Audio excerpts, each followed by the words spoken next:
He tossed the manila envelope on my hospital bed like it was a casual errand, not the end of 15 years of marriage. "You don't work," Mason said, adjusting his tie with theatrical precision. "So you'll pay me alimony. 1,000 a month sounds fair." The gall of it nearly made me laugh, except I was too numb to react. My IV beeped steadily. My phone face down beside me buzzed with the subject line of an email I'd been expecting for weeks. 1.2. Film rights offer. Confirmed today. Mason didn't know. He never had. He stood at the foot of my bed in his Brooks Brothers suite, tailored using my money, and spoke like I was a burden he was finally shedding. "I refuse to be tethered to someone who contributes nothing," he sneered. Next to him stood Ava, my best friend, now his fiancée, wearing the smug grin of a woman who thought she'd won. They thought I was weak. They thought I had no power left. They had no idea what was coming. I was 23 broke, and clinging to a cup of drip coffee like it was a lifeline. My sketchpad lay open across a cafe table barely large enough to hold my elbows, let alone my ambitions. Rent was late, my student loans were suffocating, and I'd just gotten another rejection email from a children's magazine I'd hoped would publish my work. That's when Mason approached me. He didn't ask if the seat was taken. He just sat down confident, sharp, polished in a way that felt out of place in this dingy corner cafe on the edge of downtown Atlanta. "Your fox has eyes that speak," he said, pointing to a pencil sketch of a tiny animal I'd been obsessively refining for weeks. "That's not just talent, that's vision." I blinked. Most people walked right past my work without a second glance. Mason saw through the page. He was everything I wasn't organized, methodical, and clear about his ambitions. He worked in brand strategy at a mid-tier agency and had plans to launch his own firm by 30. I still couldn't commit to a color palette without spiraling into doubt. But he made me feel seen, like I wasn't just another starving artist wasting time in a dream that no one took seriously. Within 2 weeks, he was picking me up after art classes, bringing sandwiches from his favorite bodega, and watching me draw in silence, like it was the most important thing in the world. Mason was the first person who ever told me I was meant to be more than a maybe someday. And when he asked if I'd ever thought about turning my woodland sketches into stories, I felt something crack open. We named the fox together. Finley and Mason insisted I treat him like a protagonist, not just a doodle. "You're not a hobbyist, Emily," he said one night, as we sat on my fire escape eating takeout. "You're a storyteller. You just don't know it yet."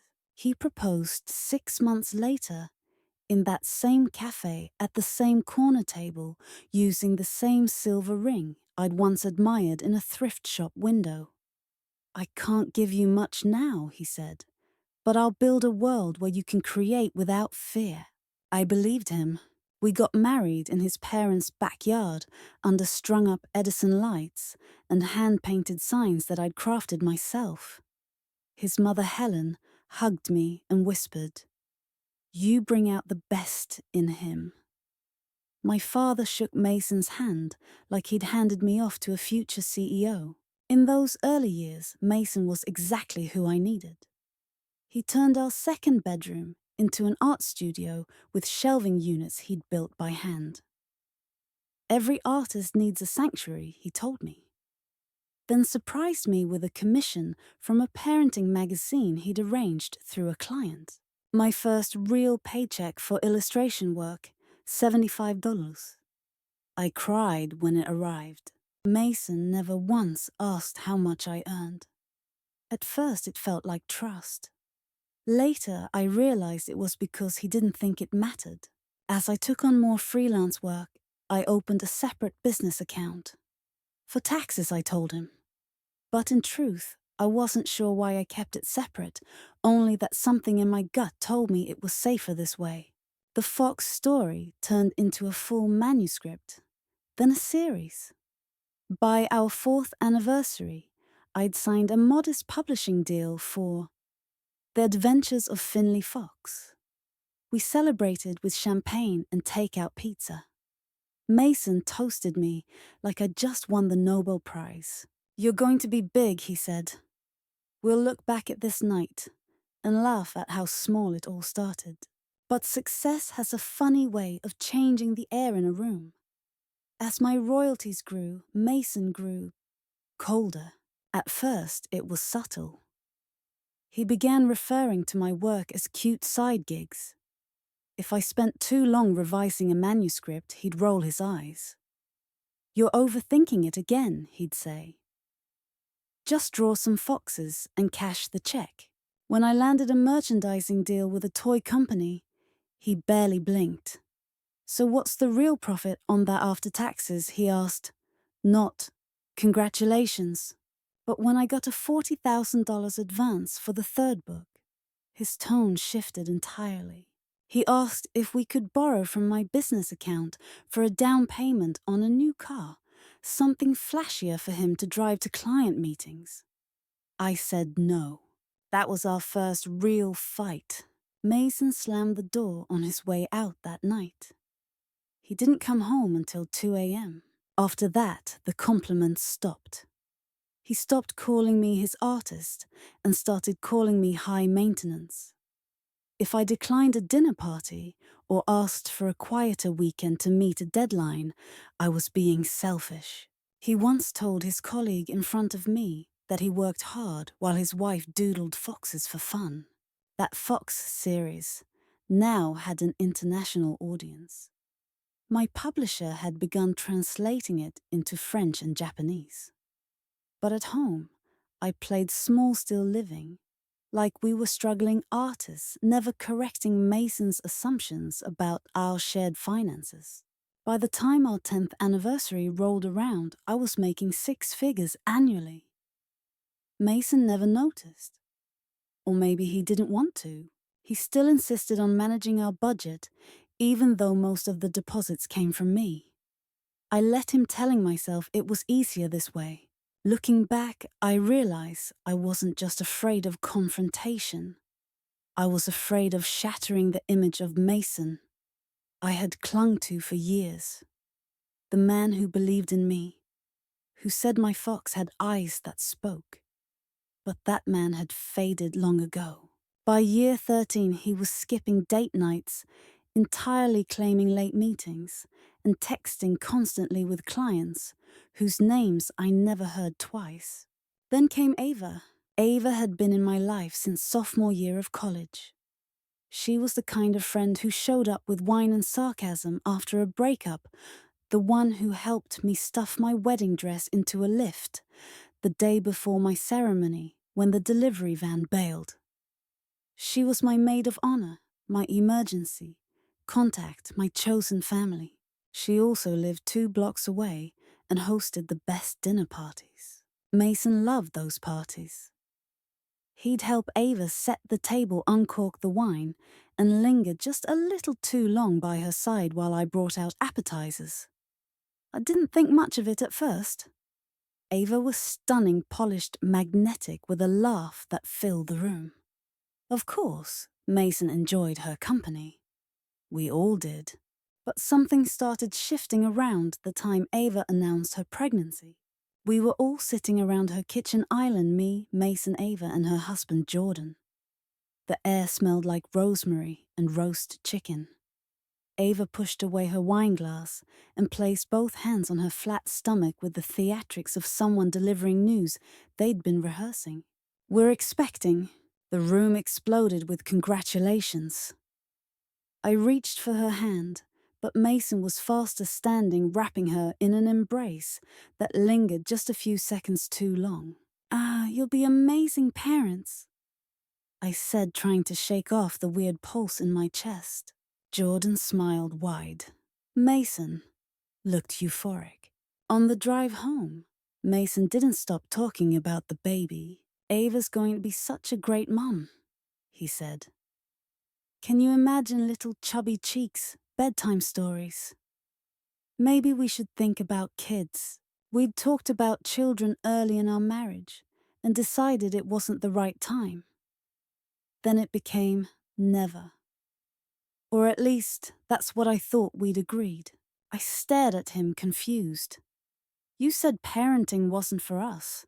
Well, that was before. Before what? He didn't answer. After that, things spiraled fast. Mason began spending more time with Ava. He checked in on her when Jordan was working late. He dropped off soup when she had morning sickness. He installed a baby monitor in her nursery before their baby was even born. When I asked why, he said Jordan was terrible at tools and that Ava needed someone reliable. Reliable. That used to be me. Mason downloaded parenting apps to help support our friends and began reading baby books with sticky tabs and highlighted sections. Over dinner, he'd share facts about fetal development like he was prepping for a medical board exam. Ava's at 22 weeks, he said one night, pouring himself a drink. Did you know the baby can already hear her voice? I stared at him. You've memorized her pregnancy timeline. He waved it off. I'm just trying to help. She's like family. But it didn't feel like family. It felt like something else. Something intrusive. Something obsessive. I started noticing the texts. They used to be visible when he left his phone face up on the coffee table. Then he started flipping it over. Then he started locking it. Then he started sleeping with it under his pillow. Late one night, I got up for water and saw him in the hallway, whispering into the phone, barefoot, tense. I didn't ask who he was talking to. I didn't need to. A week later, Jordan pulled me aside during a dinner party at our place. He looked haggard like he hadn't slept in days. You and Mason good, he asked. I blinked. I think so. Why? He hesitated. I think Ava's hiding something. She's been distant from you. He nodded. And you? That night after everyone left, I confronted Mason. Are you having an affair? He looked at me like I'd slapped him. What with who? With Ava. He laughed too loud, too forced. Jesus, Emily, that's insane. She's pregnant. You're obsessed with her pregnancy. She's my best friend's wife. I care about them. You care about her more than you care about me. He didn't deny it. It got worse after Ava gave birth. A girl. They named her Lily. Mason was in the delivery room. Something I learned through a tagged photo on Ava's social media. I wasn't invited. I hadn't even known she was due that week. When I confronted him, Mason said Jordan couldn't handle blood and Ava needed someone calm and strong. I was neither of those things anymore. I cried in the shower, curled on the tile floor, while the water drowned out the sound. He started calling her Lils. He bought her toys. He changed his work schedule to help Ava with daycare pickups. I'd come home to find her stroller parked in our foyer. He brought Ava and Lily to brunch. He kissed the baby on the forehead like she was his, and maybe she was. I couldn't prove anything yet, but my gut screamed the truth. The final crack came when I saw a text flash across his phone one morning. Lily smiled today. She has your eyes. I didn't tell Mason I saw it. I just closed the bedroom door and cried into my sketch pad, pressing pencil to paper until Finley Fox had tears of his own. It started with a map, a digital one. Jordan showed up on my doorstep on a Thursday night with an iPad in his hands and a look on his face, like he'd just stepped out of a funeral. He didn't say hello, just we need to talk. I let him in, shut the door behind us, and followed him to the kitchen, where he laid the tablet on the table like a weapon. This is Ava's car GPS, he said quietly, tapping the screen. I installed tracking software a few months ago when I couldn't ignore it anymore. I didn't breathe. Colored dots appeared on the map, red, yellow, blue, clustered tightly around one address in Midtown, the Wyndham Hotel. Every Tuesday, every Thursday, every Sunday, 7 p.m. to 10 p.m. Like clockwork. My stomach dropped. Those are Mason's late-night client meetings. Jordan nodded. And Ava's prenatal yoga. Her late shifts at the non-profit. Her spontaneous spa visits. We stared at the screen in silence. Two people confronting the quiet horror of finally knowing what we already knew. Why now, I asked. Because last week, Lily called Mason Daddy. The words hit me harder than I expected. Jordan rubbed his temples, exhaustion etched into every line on his face. I needed to know if I was losing my family, or if I already had. We stayed up for hours that night, swapping details, patterns, dates. My notes on Mason's behavior, Jordan's bank statement printouts, surveillance photos he'd taken from a garage across the street from the Wyndham. No one cried, no one yelled. We were past that. This wasn't grief anymore. This was war prep. The next morning, I woke up with a resolve I hadn't felt in years. I emailed my accountant, then my lawyer, then my literary agent. Every part of my professional life, once kept small and hidden, to avoid unsettling Mason's ego, now came roaring to life. I reviewed contracts, updated account protections, rerouted my income streams through a shell corporation. I'd spent over a decade building an empire under the radar. Now I was making sure that empire had fortified walls and laser tripwires. I stopped pretending I was powerless. I also stopped pretending I was shocked. In hindsight, Mason had been slipping for years, slipping into someone I no longer recognized. The man who once made me coffee at dawn and asked about Finley Fox's plot twists had long since been replaced by someone whose attention was transactional, whose love was contingent on being admired, served, obeyed. I used to think he resented my success because it made him feel small. But it was worse than that. He didn't resent me. He dismissed me. He genuinely believed I was a delicate, dependent houseplant who wilted without his sunlight. So I let him believe that a little longer, just enough time to finish setting the trap. Jordan and I began meeting weekly. We shared timelines, receipts, patterns of behavior. He was meticulous and engineer by trade, with a mind wired for logic. He created spreadsheets detailing Ava and Mason's coincidences. He pulled hotel invoices, public phone records, timestamps from social media. I matched them with illustrations ones I'd drawn during nights. Mason said he was stuck at a networking mixer. Each drawing carried a date, a mood, a silence I now saw as coded evidence. We called it the dossier, not because we intended to expose them publicly, but because we needed the truth documented. For court, for closure, for ourselves. I started keeping a burner phone with encrypted backups. I locked my studio with a keypad Mason didn't know. I moved my most valuable original art to a rented storage unit under a different LLC. No more pretending.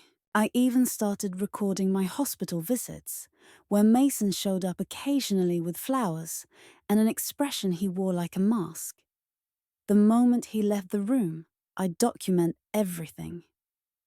Mason stayed 5 minutes. Didn't ask about test results. Checked his phone 6 times. When my health declined again, flare-ups from my autoimmune condition, I saw it as a test, not a setback. If Mason had any residual decency, it would surface. It didn't. He once forgot to pick me up after an infusion appointment because Ava had a rough night with Lily. I waited outside the clinic in a paper mask while nurses watched me pretend I wasn't abandoned. That was the last time I ever asked him for anything. What changed everything, what tipped the scale from planning to action was Harper. Not Lily, Harper, the daughter Ava and Jordan had raised for 9 years before Lily's birth. The child who used to visit me weekly, bring me drawings, curl up on my hospital bed with her backpack and homework. One day she just stopped coming. I texted. No reply. I called, straight to voicemail. Finally, I asked Mason casually over dinner. Have you seen Harper lately? He didn't look up from his phone. She's a teenager now, Emily. She's got her own life.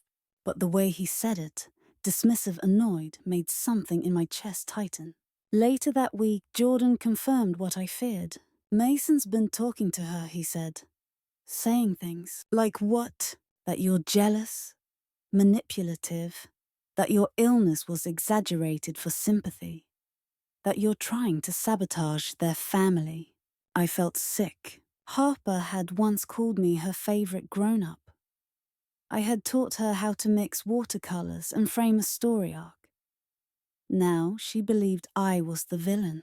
And that, more than the betrayal, the affair, the lies, was what made me snap. No more silence. No more hiding. It was time to burn the bridge and watch them run out of road. The eviction notice landed with a quiet thud on the front porch of our marital home. I wasn't there to hear it. Of course, I was still finishing my final week of treatment at the private recovery facility. Mason didn't even bother visiting. But the sheriff delivered it, right on schedule, 9:10 a.m., sharp on a sunny Tuesday morning. 3 days, that's all they had. I had warned my lawyer to expect tantrums. Mason didn't disappoint. The first voicemail arrived an hour later. What the hell is this, Emily? You can't just kick me out. This is illegal. I'm calling my lawyer. Delete. The second one came 20 minutes later. Tone slightly softer. Where are we supposed to go? Ava's got Lily. You can't just throw a child onto the street. Ah, yes. Playing the father figure card. Classic. The third voicemail was desperate and rehearsed, clearly advised by whatever overpriced legal intern he'd reached. Let's discuss this calmly. I'm willing to pay fair market rent.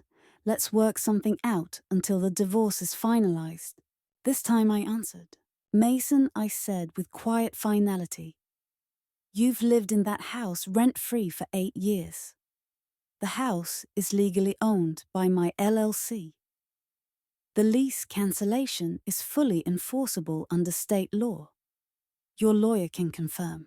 But Emily, this isn't just about real estate. No, it's not. I cut him off. It's about reality. And yours just changed.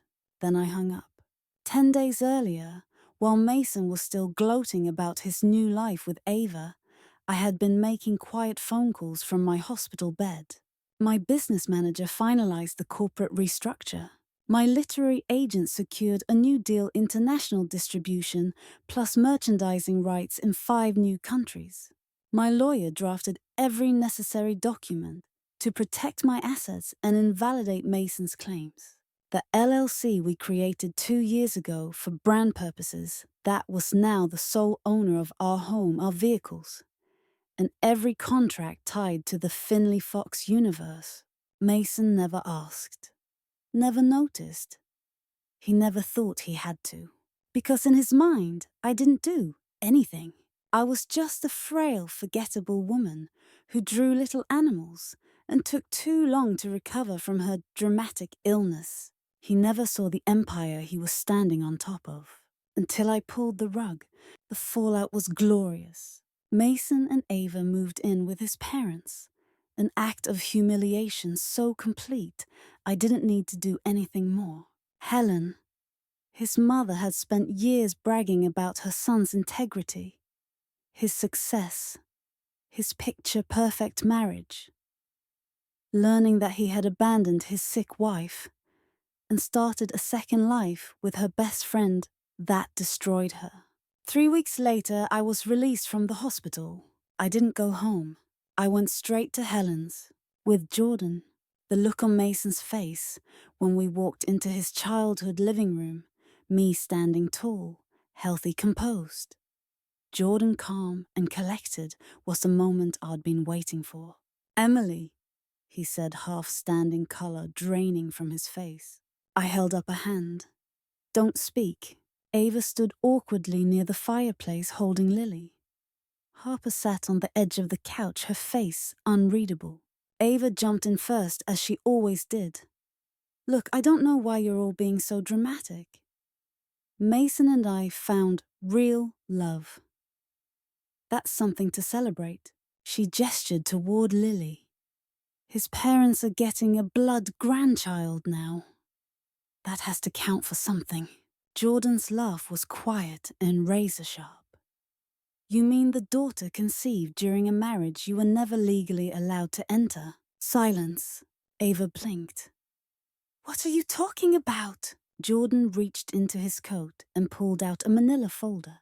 "You and I were never legally divorced," he said. "The papers were filed, but I had them pulled due to a processing error I never corrected." Ava paled. "That's not possible. We filed over a year ago." "We filed," he said, "but we never finalized. I made sure of that." The implication hit her like a truck. Her marriage to Mason illegal. She had no rights, no protections, no legal claim to anything. The room held its breath. That's when Harper stood up. She walked to the center of the room and looked directly at Mason. "My dad," she said firmly, "is Jordan. That's the only dad I want." Mason's face crumbled like paper. He opened his mouth. "Harper, no," she interrupted. "You lied. You used me. You made me stop visiting Emily. You told me she hated me, that she was jealous of my mom." She turned to Ava. "You told me Emily was dangerous, that I couldn't trust her." Her voice cracked, but she didn't cry. "I loved her. She helped me when I was scared. She taught me how to draw." Then softly, "You both took that away from me. I wanted to comfort her, but this moment wasn't mine.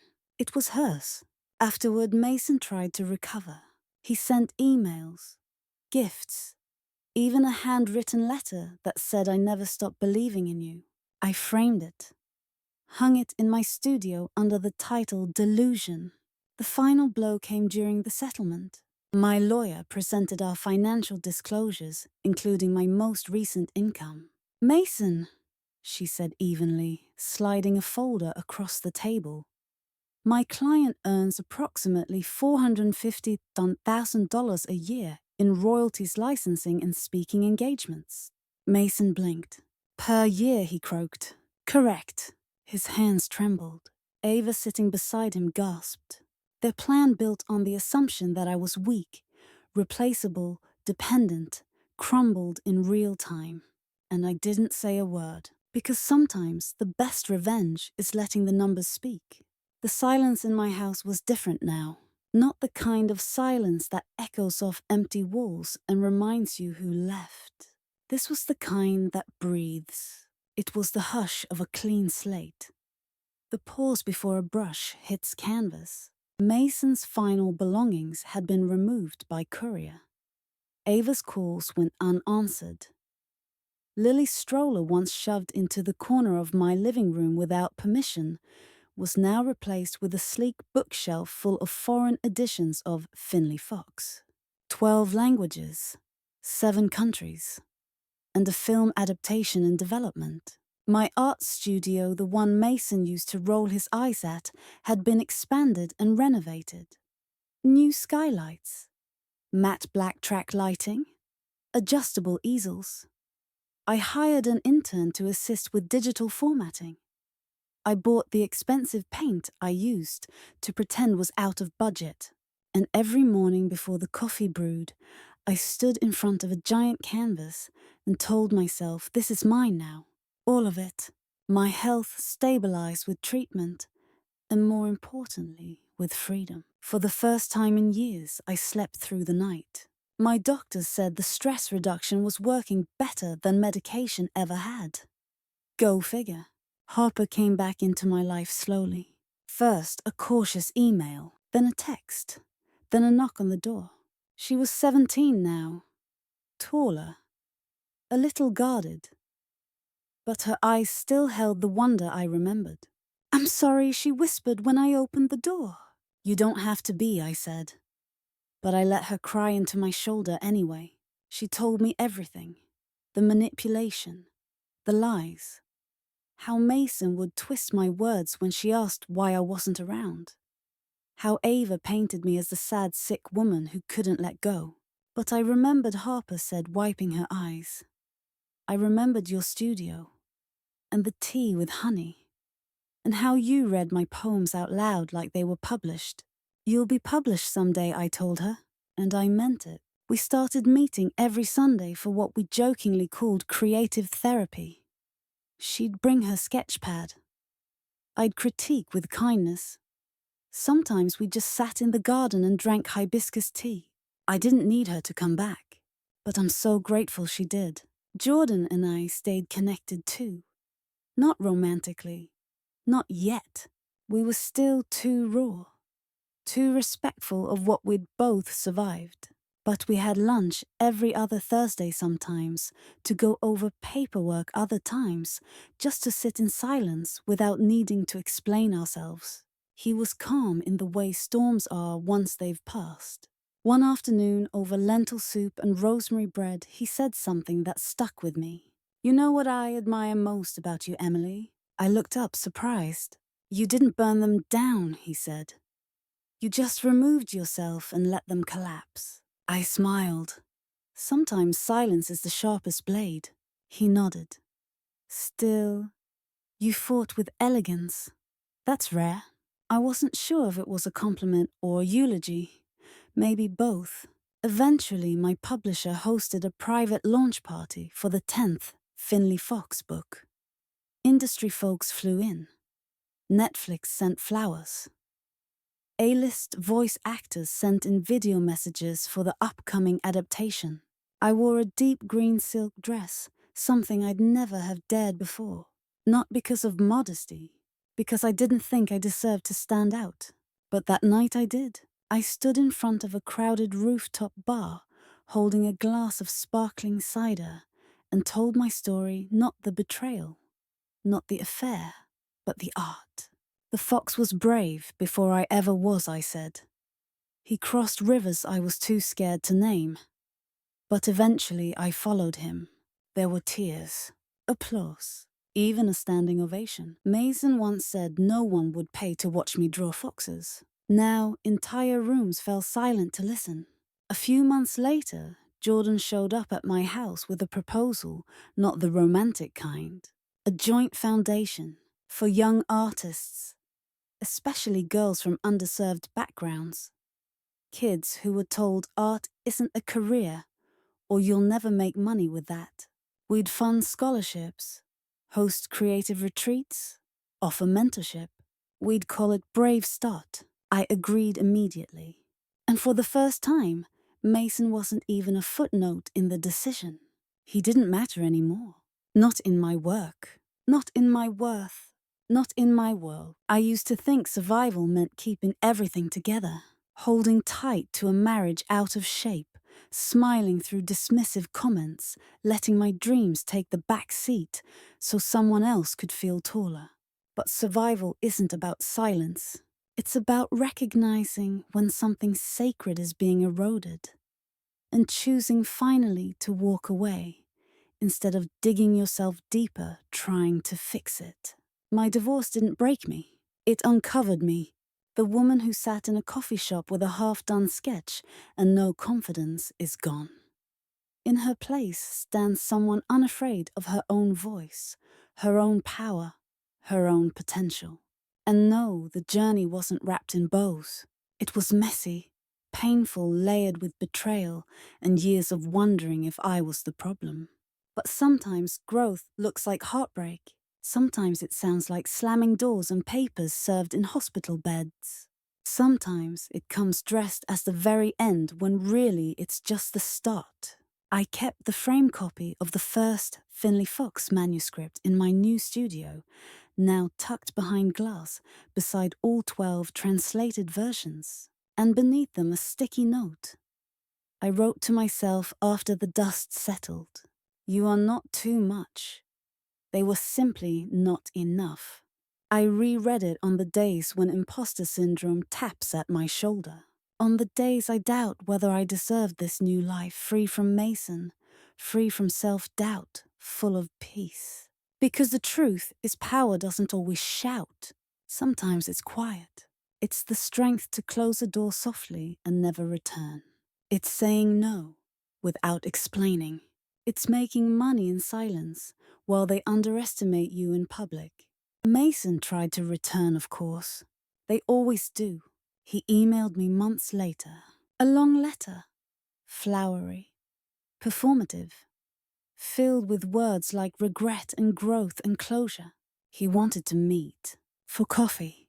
To talk things through and apologize properly. I never replied. I didn't need to. Because closure isn't a conversation, it's a decision. And I'd already made mine. Harper's graduation was held in early summer. She asked if I would sit in the front row. Beside Jordan, she was class valedictorian. When she stepped up to the microphone in her navy gown and cords, she smiled at the crowd, then at me and said, "I dedicate this speech to the people who believed in my voice when I hadn't found it yet." I cried openly, and I wasn't embarrassed. Afterwards, she handed me a drawing, a fox wearing a graduation cap standing at the edge of a hill. "You gave me courage," she whispered. And I believed her, because I had finally given that courage to myself first.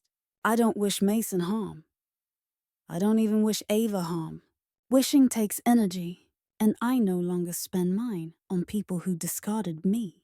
They taught me valuable lessons about boundaries, about power, about the cost of shrinking yourself to fit into someone else's frame.